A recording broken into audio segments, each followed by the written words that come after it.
लग्नानंतर होईलच प्रेम या मालिकेमध्ये जबरदस्त असा ट्विस्ट झालेला आहे, कारण की माननीने जोरात इथे पारच्या कानाखाली वडलेली आहे.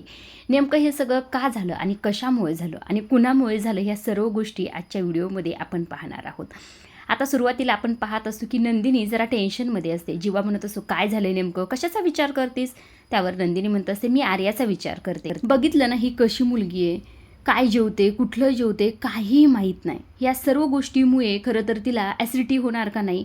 एक काम करायचं का, आपण तिच्यासाठी डब्बा घेऊन जायचं का? त्यावर जीवा म्हणत असतो, पण ती नको म्हटली ना, असं तिच्या पेसमध्ये नको शिरायला आपण. त्यावर नंदिनी म्हणतात, असं कसं म्हणताय? तिच्या स्पेसमध्ये मी शिरणार, कारण की ती आपली सरोगेट मदर आहे, आपलं बाळ तिच्या पोटात वाढतंय, असं नंदिनी म्हणत असते. तितक्यातच इकडनं आर्याचा कॉल आलेला असतो. त्यामुळे जीवा कॉल उचलतो. बोला आर्या मॅडम. त्यावर आर्या म्हणत असते, काय बोलू, माझी बोलती बंद झाली. हे काही जेवण आहे? जेवण म्हणतात का याला? ही डाळ म्हणजे बापरे बाप, नुसतं हळदीचं पाणी आहे. आणि हे दही दही तर शर्मेनं नुसतं पाणी पाणी झाले. आणि हा भात तर शिजायचंच विसरून गेलाय. हे सगळं काही आर्याने बोलल्यानंतर आता ह्या दोघांना इकडे हसायला येत असतं. जीवा म्हणत असतो की मी एक काम करतो, तुझ्यासाठी बाहेरून काहीतरी ऑर्डर करतो. त्यावर आर्या म्हणते, नको नको, मला कंटाळा आला आता बाहेरचं खायचं, खरंच मला नकोय बाहेरचं.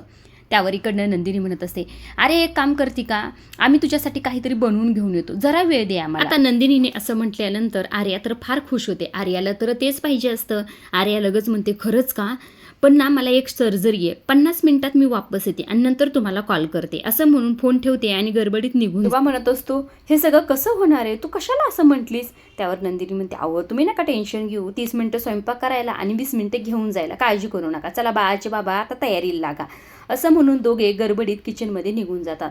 इकडे दुसऱ्या बाजूला काव्या जरा टेन्शनमध्ये, कारण तिला IAP रोडचं काम पूर्ण करायचं होतं, मात्र तिला कुठलाही पुढचा मार्ग सापडत नसतो. त्यामुळे ती जरा निराश झालेली असते. पार तिला समजत असतो, काव्या असं काय करताय तुम्ही, आपण प्रयत्न तर करतोय ना, होईन काहीतरी, काळजी करू नका. काव्या म्हणत असते, काय झालंय आतापर्यंत, आपण एवढ्या सगळ्या गोष्टी करून सुद्धा काही उपयोग नाही, मला वाटते मी हार मानावी. असं म्हटल्यानंतर इकडनं पार्थ आता काव्याला समजावत असतो आणि म्हणत असतो, काव्या काय ना, तुम्ही खूप प्रयत्न करताय, तुम्ही खूप लढताय सुद्धा, पण प्रत्येक गोष्टीचं उत्तर सेम नसतं ना, वेगवेगळे उत्तर सुद्धा असू शकतं ना. मे बी आपण झाडाच्या पानावर कुठला रोग पडलाय हे शोधत असून, पण प्रॉब्लेम मुळाशी असला तर. आपण एक काव्या काम करूया पुढच्या वेळेस, आपण पुढच्या वेळेस कोणतंही काम हातात घेण्याआधी मुळापासून सुरू करूया, असं इथे पार्थने म्हटल्याबरोबर. आता पार्थचं हे बोलणं काव्याने ऐकल्यानंतर काव्याला तिच्या प्रश्नाचं उत्तर मिळालेलं असतं. काव्याला आठवत असतं जेव्हा पार्थ आणि जीवाने त्यांच्या दोघींसाठी वडाचं झाड घरी आणलं होतं. तो क्षण डोळ्यासमोर येतो आणि त्यानंतर विक्रमनी जे काही तिला सांगितलं होतं, विक्रम तिला म्हटले होते की आपल्याला ज्या मुक्कामापर्यंत पोहोचायचं आहे त्या मुक्कामाच्या वाटेवर कितीही खड्डे असले तरीसुद्धा त्या खड्ड्यात आपल्याला झाडं लावता आली पाहिजेत. हे शब्द विक्रमचे तिला आठवतात आणि म्हणत असते, मला आता मार्ग मिळाला, म्हणून ती फार खुश होत असते. पार्थ म्हणत असतो, मी तुमच्यासोबत कायम. आता काव्याला तर पार्थची साथ आणि विक्रमचे शब्द, त्यामुळे मार्ग मिळालेला असतो. दुसऱ्या बाजूला जीवा आणि नंदिनीचा स्वयंपाक रेडी झालेला असतो आर्यासाठी डब्बा घेऊन जाण्यासाठी. आता इतक्या फास्ट केल्यामुळे जीवा म्हणत असतो, काय कमालच बायको तू, म्हणजे किती पटपट सगळ्या गोष्टी केल्यास. त्यावर नंदिनी म्हणत असते, काय अवघड आहे त्याच्यात, बघा ना, म्हणजे मी भेंडीची भाजी केली, तुम्ही वरण फोडणीला घातलं, मी भाकऱ्या केल्या, तुम्ही भात केला, आणि कोशिंबीर आपण दोघांनी मिळून केली, एका कामाला 2 हात लागले ना, कशी कामं पटपट होऊन जातात. त्यावर जीवा म्हणत असतो, पण तिकडे आर्या एकटीच आहे ना गं, बघ ना, म्हणजे तिच्याकडे नाहीत ना गं असं एकाला 2 आणि 2ला 4 हात.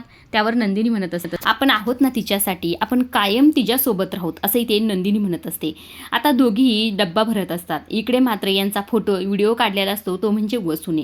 काल आपला अंदाज होता की हे रम्याने केलं असेल, पण मात्र हे वसूचं काम आहे. वसू स्वतःच्याच मनाशी म्हणत असते, हा फोटो नक्कीच कधी ना कधी काम आहे. पण या चौघांचं चाललंय तरी काय हे कळतच नाही. एक जोडी बास्केट भरून कुठेतरी काहीतरी घेऊन जाते आणि दुसरी जोडी डब्बा घेऊन जाते. नेमकं काय चाललंय, काहीतरी करावंच लागेल, असं म्हणून तिथेच लपून बसते बरं का. इकडे या दोघांचा डब्बा भरून झालेला असतो. डब्बा भरून झाल्यानंतर दोघी जाण्यासाठी तयार होतात, मात्र ते कुणी पाहतंय का आपल्याला हे सुद्धा पाहत असतात आणि तिथून निष्ठून निघून गेलेले असतात. आता यांना पाहिलेलं असतं ते म्हणजे वसूने. वसू स्वतःच्याच मनाशी म्हणत असते, यांना काय लपवाछपी करायची ना, करून घ्या, आता माझी रम्या आली, त्यामुळे मला आता टेन्शन नाही. माझी रम्या, विजयराव आणि मी मिळून या सगळ्यांचं पितं उघडं नक्कीच वाढू, असंही ते वसू म्हणून खुश होतं. होत असते. दुसऱ्या बाजूला काव्या आणि पार त्या IAP रोडवर जाऊन पोहोचलेले असतात. त्यांच्या सगळ्यांच्या हातात रोपटे असतात, झाडं असतात. ती आता इथे व्हिडिओसुद्धा काढत असते. त्यांच्याच ऑफिसमधला एक मुलगा हा व्हिडिओ शूट करत असतो सोशल मीडियावर टाकण्यासाठी. आता इकडे जी काही काव्या असते ती सांगत असते, मी काव्या पार देशमुख आणि हे माझे मिस्टर पार देशमुख. आम्ही इथे सगळेजण आलो आहोत. आमच्या ऑफिसचा स्टाफसुद्धा आहे. सगळ्यांच्या हातात तुम्ही रोपटे पाहत आहात. आम्ही ह्या खड्ड्याने हे रोपटे लावणार आहोत. त्यावर इकडनं पार्थ म्हणतो, आम्ही आमच्या परीने सिस्टीमशी लढून पाहिलं, सत्य शोधून काढण्याचा प्रयत्न केला, पण मात्र ही सिस्टीम हे खड्डे बुजू शकली नाही. त्यावर काव्या म्हणत असते, हो अगदी बरोबर आहे. सर्व गोष्टी पाहून सुद्धा आम्हाला ह्या सर्व गोष्टीशी लढता आलं नाही. त्यामुळेच आम्ही हा इथे पर्याय निवडलेला आहे. ह्या खड्ड्यांनी आम्ही झाडं लावणार आहोत आणि झाडं लावून ह्या सगळ्या गोष्टी करण्याचा प्रयत्न करतोय. मी IAS अधिकारी नाही झाले, मात्र जेव्हा कधी IAS अधिकारी होईल तेव्हा हे सगळं काम मी स्वतः करेल. सर्व कामं मी 100% करण्याचा प्रयत्न करेल, असंही ते काव्याने शब्द दिलेला असतो. हा सगळा व्हिडिओ यांनी इथे त्यांच्याच ऑफिसमधल्या एका स्टाफकडनं काढून घेतलेला असतो. त्याच वेळी इकडे दुसऱ्या बाजूला रम्या, विजय आणि वसूचा सीन दाखवला. आता विजयनी ह्यांची प्लॅनिंग ह्या सगळ्या गोष्टी सांगितलेल्या असतात बरं का. तेव्हा इथे रम्याला धक्का बसलेला असतो. म्हणजे हे दोघं एवढ्या सगळ्या गोष्टी करतात, ही काव्या प्रेग्नेंट आहे ना, मग तरीसुद्धा हिला कळत नाही का ह्या सर्व गोष्टी करणं काय चुकीचं आहे, काय बरोबर आहे. पण ह्या सगळ्या गोष्टी विजय तुला कशा कळल्या, तेव्हा इथे फ्लॅशबॅकमध्ये दाखवलेलं आहे. जेव्हा काव्या आणि पार्थ हे दोघे बोलत असतात या गोष्टीबद्दल, जेव्हा त्यांना झाडं लावण्याची आयडिया आलेली असते विक्रमच्या बोलण्यावरनं, तेव्हा पार्थ म्हणत असतो, हो किती छान आयडिया आहे ही तुमची काव्या. खरंच मी काय करतो, ऑफिसमधल्या माझ्या स्टाफला पण घेतो, म्हणजे सगळे मिळून आपण रोपटे लावूया आणि याचा व्हिडिओ बनवूया आणि सोशल मीडियावर टाकूया. तेव्हा काव्या म्हणते, हो अगदी बरोबर आहे. आता काव्या हे सगळं काही बोलत असते तेव्हा फार खुश होत असते. तेव्हा पार्थ म्हणतो, हळू जरा हळू, हे जर आईला कळलं ना तर आई आपल्याला सोडायची नाही बरं का. असं बोलून आता दोघेही ते खाली बसलेले असतात. पण मात्र यांचं सगळं बोलणं इकडनं विजयने ऐकलेलं असतं. तेव्हा विजय स्वतःच्याच मनाशी म्हणत असतो, आईने ऐकलं तर म्हणजे माननी काकूला यातलं काही माहीत नाही.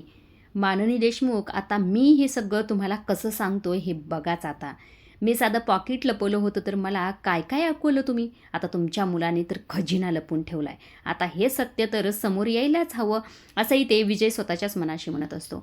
आता हे सगळं काही ह्या दोघींना सांगितलेलं असतं. तेव्हा इकडनं वसू म्हणत असते, पण विजयराव हे दोघं चांगलंच काम करतात ना, मग त्यात आपण खोडा कशाला घालायचा.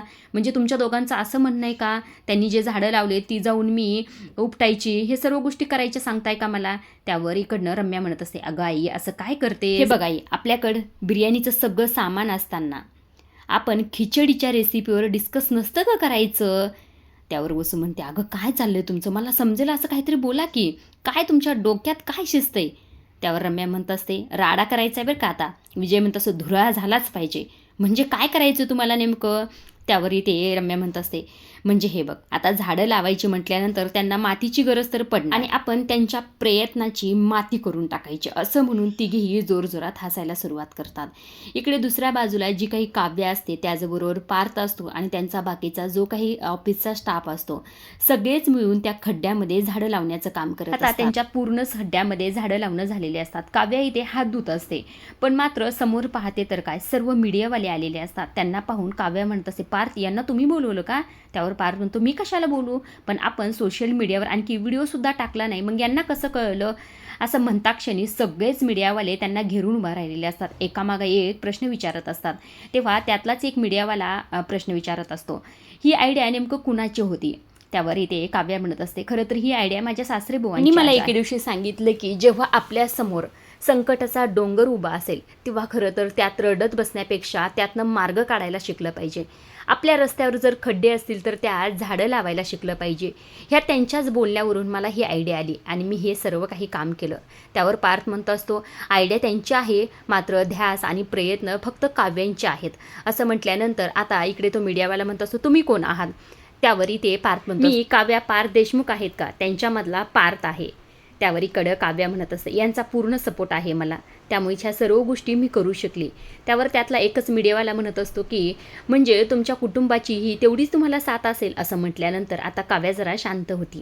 त्याच वेळी इकडं घरचा सीन दाखवलेला आहे. माननी आणि मिथुन काका इथे हॉलमध्ये बसलेले असले. मिथुन काका इथे कोडं सोडवण्याचं काम करत असतात. ते म्हणत असतात, वहिनी इकडे बघा ना, म्हणजे आडवं 5 अक्षरी मला सापडले तरफदारी, पण उभं 3 अक्षरी मनोरंजनचा खेळ.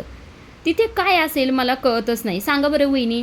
त्यावर इकडनं माननी म्हणत असते, तांदूळ. अहो तांदूळ कसा असेल? अहो तुमचं नाही हो, मी लिस्ट करते. दाखवा मला काय मनोरंजनचा खेळ, तमाशा असेल का? त्यावर मिथून काका म्हणतात, अरे वा वहिनी खरंच, म्हणून मी तुमच्यापाशी बसतो. म्हणजे तुमच्यापाशी बसले ना सगळी कोडी सुटतात. तेव्हा इकडनं वसू येते आणि वसू म्हणत असते, मिथून सुटलं का कोडं तुझं? हो सुटलं की.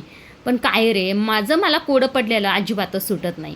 त्यावर मिथून काका म्हणत असतात, तुम्हाला कोणतं कोडं पडलंय? त्यावर लगेच वसू म्हणत असत, हेच की पार्थ आणि काव्या रोज नेमकं जातात तरी कुठे? आणि तुला माहिती आहे का माननी, मला असं कळलंय की पार्थ आता ऑफिसमध्ये सुद्धा जात नाहीये. नेमकं जात कुठं असेल तो? असं म्हटल्यानंतर इकडनं मिथून काका मुद्दाम आता वसूला म्हणत असतात, वसूताई मला सुद्धा एक कोडं पडलंय. तुला कोणतं आता कोडं पडलं? हेच की तुम्ही आता डिटेक्टिव्हगिरीची एजन्सी का सुरू करत नाही? त्यावर वसू मिथून काकावर फार चिडते बरं का. त्यावर इकडनं मानन म्हणत असते, वसूताई ते बरोबर तरी बोलतात ना हो. वसूताई तुमचं मला कळतच नाही, या दोघांच्या मागे तुम्ही का लागतात? आता काव्यात जाऊन जाणार तरी कुठे? डॉक्टरकडे चेकअपला, तिच्या क्लासमध्ये आणि क्लिनिकमध्ये, बस एवढंच. माननीचं हे बोलणं ऐकल्यानंतर वसू मुद्दाम म्हणत असते, हो का, कळेलच तुला थोड्या वेळात. तेव्हा लगेच रम्या इकडनं न्यूज लावत असते. आता समोर काव्याला न्यूजमध्ये पाहते, तेव्हा खरं माननी उठते आणि ती न्यूज ऐकायला सुरुवात करते. आता त्यातलाच एक मीडियावाला म्हणत असतो की तुमचं इतक्या दिवस झालं हे सुरू आहे, म्हणजे कॉर्पोरेशनशी भेटणं, त्याच्याशी वाद घालणं, हे कधीपासून सुरू आहे? आता हे ऐकल्यानंतर माननीला धक्का बसत असतो. मात्र इथे फ्लॅशबॅकमध्ये दाखवलेलं आहे विजयचं सगळं हे कारस्थान आहे. विजयने त्या मीडियामध्ये त्याचे काही लोक पाठवलेले, त्या लोकांना काही स्पेसिफिक प्रश्न विचारण्यासाठी ते सांगितलेलं असतं. ते हे सगळं काही मुद्दाम केलेलं असतं. आता इकडे दाखवलेलं असतं की काव्या त्या मीडियावाल्यांशी म्हणत असते, हो आम्ही ह्या सगळ्या गोष्टी बऱ्याच दिवसापासून करते. पोलीस स्टेशनच्या, कॉर्पोरेशनच्या, ऑफिसच्या सगळ्या 1000 फेऱ्या मारून झाल्या आमच्या. हे ऐकल्यानंतर माननीला धक्का बसतो. तेव्हा पार्थ म्हणतो असतो, हो परत माझी बायको 4 महिन्याची प्रेग्नेंट आहे बरं का. आणि ह्या सर्व गोष्टी करताना त्यांना तेवढाच त्रास झाला, त्यांना चक्करसुद्धा येत होती. आता काव्या त्याला हळूच म्हणत असं, हे सगळं सांगायची गरज नाही पार्थ तुम्हाला. आता हे ऐकून मात्र माननीला धक्का बसलेला असतो. मात्र इकडे जे काही विजय आणि रम्या असतात जोरजोरात हसायला सुरू करत असतात. वसू मुद्दाम माननीला भरवण्याचं काम करत, म्हणजे मला जे काही वाटत होतं ते अगदी बरोबर होतं. ही काव्या क्लासला जाते म्हणून हे सगळं काही करायला जात होती आणि पार्थ सुद्धा तिच्यामध्ये सामील होता. म्हणजे मी बरोबर होते, चुकलं दुसरंच कोणीतरी होतं, असं इथे माननीला बरोबर ती बोललेली असते.